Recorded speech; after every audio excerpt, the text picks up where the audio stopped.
Hi everyone, this is Pamela, and for the ones who don't know me, I am from Venezuela. I am 32 years old, and today's topic is really, interesting for me because I have been watching and reading these articles about why, certain people prefer today a specific ethnicity. What's behind that? And sometimes there are many things that are very bad that are hidden behind these preferences, but sometimes it's not that a negative connotation, but it's more like the kind of people you were exposed since you were a child. But I would like just to get into this by sharing a clip where I would like to explain a little bit more about that, and I hope you like it, and most importantly you find it really interesting. How modern dating encourages racial prejudge. We were lying in bed when I asked the question, "Do you have a type?" I felt him shift. "Oh, definitely. You're so my type," he answered breezily. I hope his next words would describe some persistent attraction to short, loud girls who always had to be right, or how he couldn't resist women who had a strange, fervent passion for Robbie Williams and were so lazy at cooking they'd eaten the same meal, one chicken breast accompanied by mixed veg, for 365 days. I wanted his type to be one of the many elements of my personality, even the obnoxiousness. Anything to avoid the answer that was almost certainly coming. He kissed the top of my head and smiled. I love mixed race girls. There are many things we all love in the dating sphere that aren't acceptable in the rest of our day-to-day lives. Being ghosted, not splitting a bill, listening to someone bore on about Brexit out of sheer politeness when, in any other setting, you've had long ago made your excuse and fled.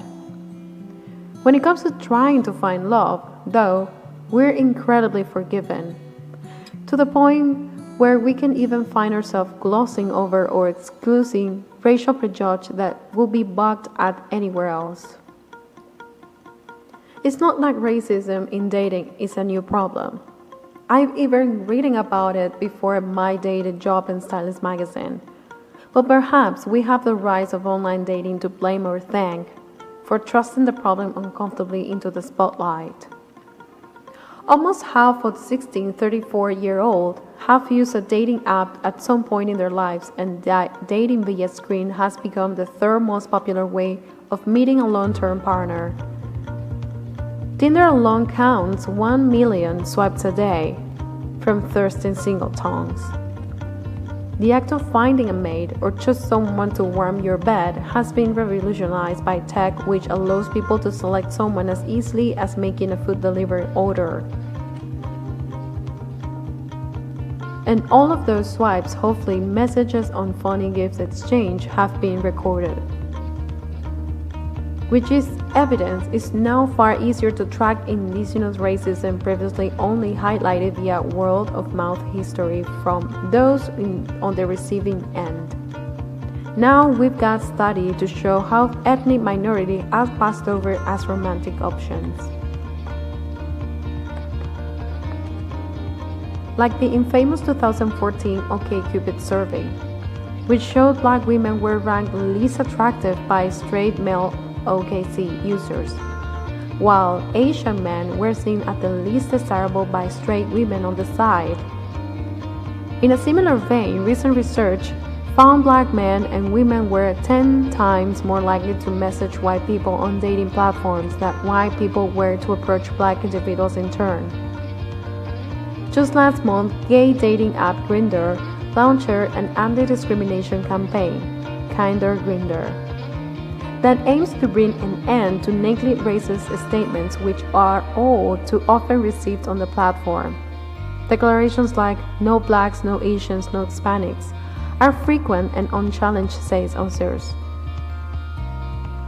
And while the campaign aims to promote inclusively, others believe that it will take far more to tackle a problem that's simply the visible tip of an iceberg or unabashed racism. Why do you have to make everything about race? Sometimes people just don't fancy other people. Meanwhile, instances of word-of-mouth prejudge once limited to being hushed horror stories within small social circles, now circulate on viral scale. Thanks to social media, individuals across the globe can swap and share their brushes with racism. Watching Samir Mighty, the only dark-skinned contestant of this year's series of Love Island, tearfully say, "I just don't understand." After yet another man ignored her in favor of her Caucasian classmates, caused her an outpouring of fellow feeling across the internet.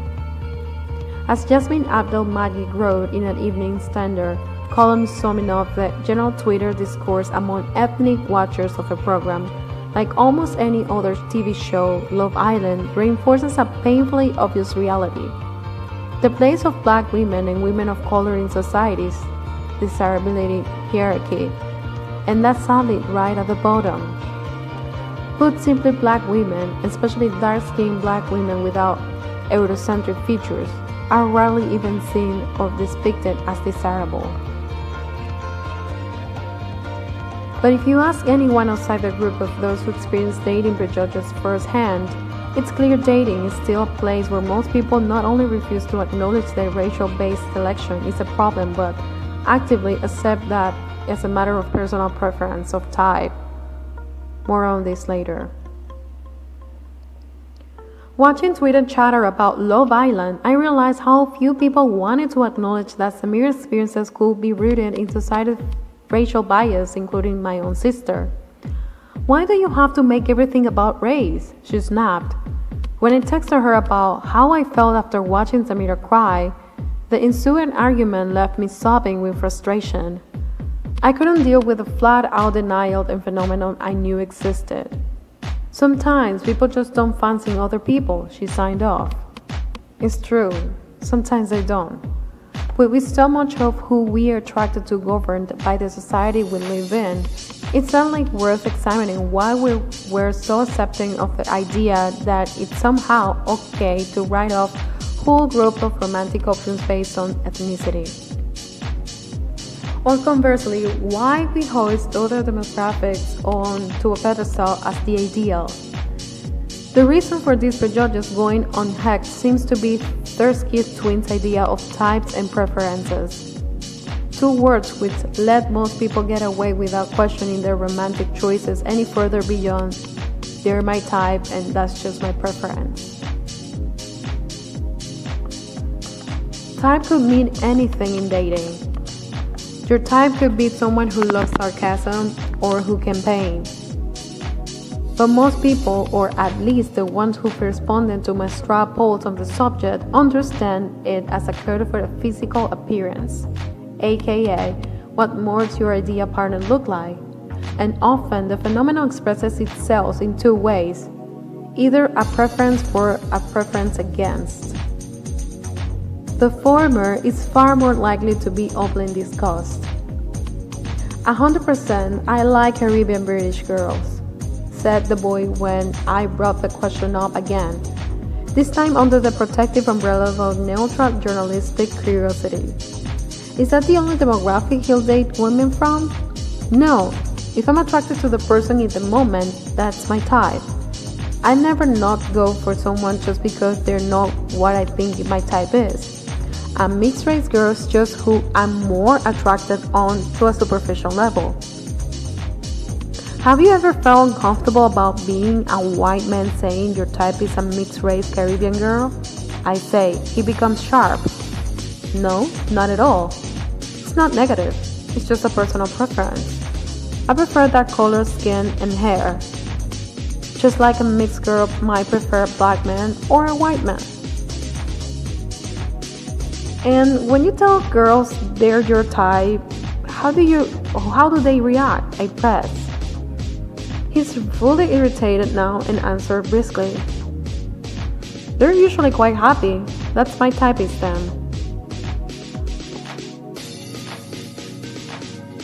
This is surprising, because without fail, on every occasion when someone has been or seen fit to tell me I am lucky enough to be considered their type, thanks entirely to whatever quirk in the universe brought my Jamaican father and my white British mother together to create a child, I have not been happy. nor I have felt compliment instead. It's a statement that's reduced to me the less than the sum of my parts. When someone says you are my type, meaning you are mixed race, all I hear is you're interchangeable, you are homogeneous, you are replaceable. A lot of people I've dated felt like by saying they love mixed heritage girls. It's positive discrimination, says 24-year-old British Canadian Ava, when I ask her about her experiences with this particular trend. But I've only ever felt fetishes as a result. Others agree. I've had people say to me, "Oh, you're exactly their type," about boys I'm involved with. Anna, 24, recounts. Then it transpires the person had previously dated and liked another short Indian girl who otherwise looks and acts nothing like me. Rashida, 23, relates similar experience. It was really strange to be described as someone's type because it was meant in a racialized way, she recalls. It's a bizarre thing to feel like someone isn't really looking at you as an individual, but just something that they are into because your skin tone or some concept that you're different and excited. Okay, so like I always say, I hope you found this information really useful for you, and that can help you just to answer a few questions that you have had. Maybe why do you like certain type of guy or even women? And like I always say, I do this with all my love. I hope you can subscribe to my channel, and I will keep preparing material like week by week. And just see you next week. Bye bye.